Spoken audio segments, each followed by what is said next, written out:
الحمدللہ رب العالمین والصلاة والسلام علی نبینا محمد وعلی آلہ وصحبہ اجمعین، اما بعد۔ دادا کے مال میں یتیم پوتوں کو حصے کی صورتیں دیکھیں، سب سے پہلی بات یہ ہے کہ یہ نہیں کہا جا سکتا کہ پوتے ہمیشہ ہی محروم ہوتے ہیں۔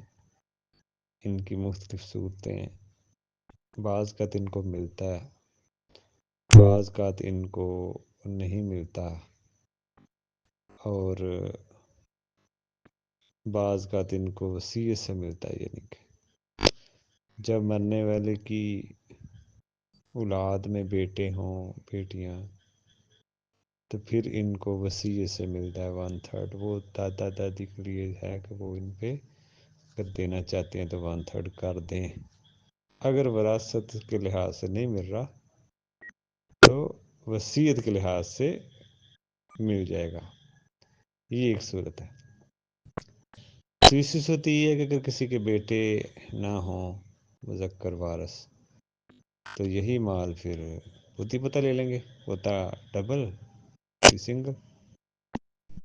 اور اگر صرف بیٹیاں ہی ہوں، ایک ہوگی تو آدھا لے لے گی، مرنے والے کی بیٹی ایک سے زیادہ ہوں گی تو 2/3 لے لیں گی، باقی جو مال بچے گا وہ پوتی پوتا لے لیں گے۔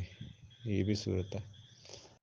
تو یہ اس میں بعض لوگ اعتراض کرتے ہیں جی پوتی پوتے کا حصہ کیوں نہیں۔ دیکھیں، حصہ وراثت کے لحاظ سے بعض کا تو نہیں بنتا، لیکن وصیت کے لحاظ سے تو دادا دادی دے سکتے ہیں نا 1/3 زیادہ سے زیادہ، یعنی کہ کل مال کا تیسرا حصہ۔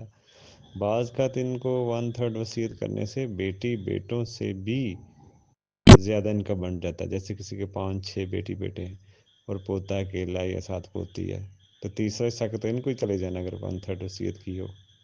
اس لحاظ سے اگر دیکھا جائے تو پوتی پوتے کو محروم نہیں کیا گیا، کہ صرف دادی دادے کو مسئلے کا پتہ ہونا چاہیے، زندگی میں ان کے لیے کچھ دے دے 1/3 تک، یا پھر وصیت کر دے، ٹھیک ہے نا۔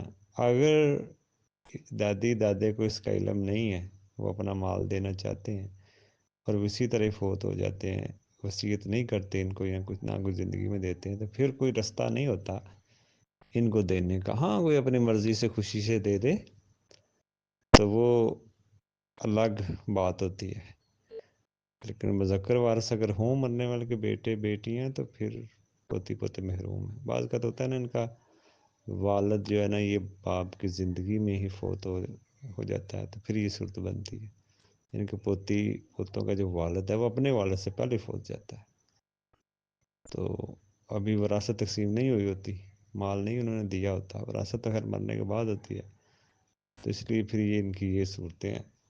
السلام علیکم۔